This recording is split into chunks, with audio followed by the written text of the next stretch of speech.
राधे राधे दोस्तों। आपका हमारे YouTube चैनल पर बहुत बहुत स्वागत है। आइए सुनते हैं ऋषि पंचमी की कथा। ऋषि पंचमी का व्रत जो हर वर्ष भाद्रपद मास के शुक्ल पक्ष की पंचमी को किया जाता है। ऋषि पंचमी व्रत की आपको ढेर सारी शुभकामनाएं। भगवान विष्णु और माता लक्ष्मी की कृपा दृष्टि आप पर सदा बनी रहे। ऋषि पंचमी की कथा।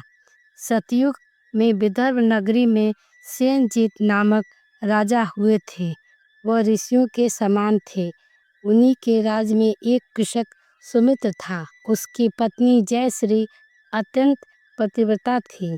एक समय वर्षा ऋतु में जब उसकी पत्नी खेती के कामों में लगी हुई थी तो वह रज्ज्वला हो गई। उसको रज्ज्वला होने का पता लग गया, फिर भी वह घर के कामों में लगी रही। कुछ समय बाद वह दोनों स्त्री पुरुष अपनी अपनी आयु भोग कर मृत्यु को प्राप्त हुए। जयश्री तो कुतिया बनी और सुमित को रज्ज्वला स्त्री के संपर्क में आने के कारण बैल की योनि मिली।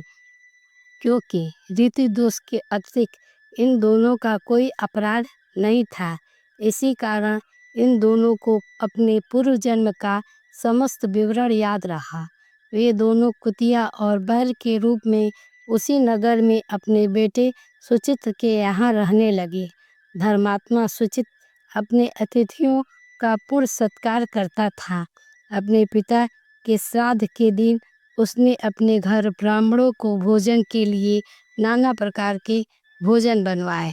जब उसकी स्त्री किसी काम के लिए रसोई से बाहर गई तो एक सर्प ने रसोई की खीर के बर्तन में विष वमन कर दिया।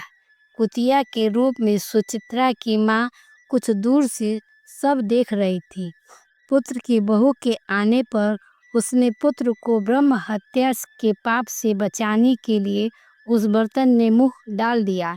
सुचित्रा की पत्नी चंद्रावती से कुतिया का यह कृत्य देखा न गया और उसने चूल्हे में से जलते लकड़ी निकालकर कुतिया को मारी। बेचारी कुतिया मार खाकर इधर उधर भागने लगी। चौके में जो जूठन आदि बची रहती थी वह सब सुचित्रा की बहू उस कुतिया को डाल देती थी, लेकिन क्रोध के कारण उसने वह भी बाहर फेंकवा दिया। सब खाने का सामान फेंकवा कर बर्तन साफ करके दोबारा खाना बनाकर ब्राह्मणों को खिलाया। रात्रि के समय भूख से व्याकुल होकर वह कुतिया बैल के रूप में रह रहे अपने पूर्व पति के पास आकर बोली, हे स्वामी, आज तो मैं भूख से मरी जा रही हूँ।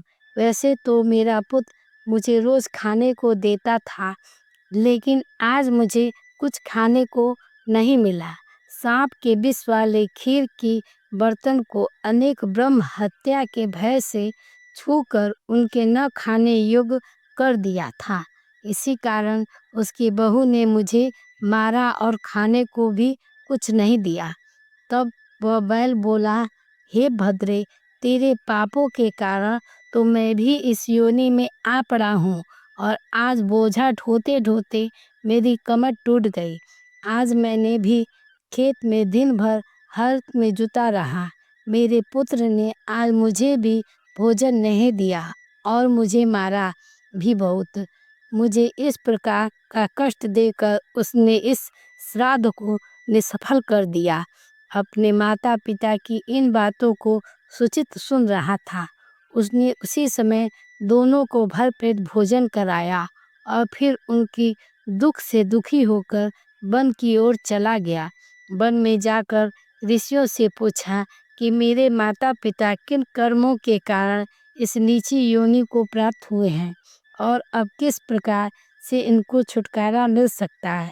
तब सर्वोत्तमा ऋषि बोले, तुम इनकी मुक्ति के लिए पत्नी सहित ऋषि पंचमी का व्रत धारण करो तथा उसका फल अपने माता पिता को दो। भाद्रपद महीने की शुक्ल पक्ष की पंचमी को मुख शुद्ध करके नदी के पवित्र जल में स्नान करना और रेशमी कपड़े पहनकर अरुंधति सहित सप्त ऋषियों का पूजन करना।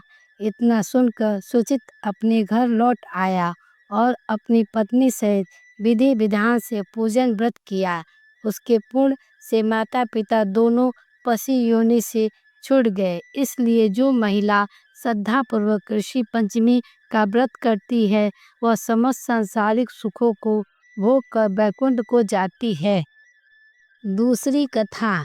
विदर्भ देश में उत्तक नाम के एक सदाचारी ब्राह्मण रहते थे, जिन्होंने अपनी पुत्री सुशीला का विवाह एक सुयोग्य वर से कर दिया, लेकिन कुछ समय बाद वह विधवा हो गई।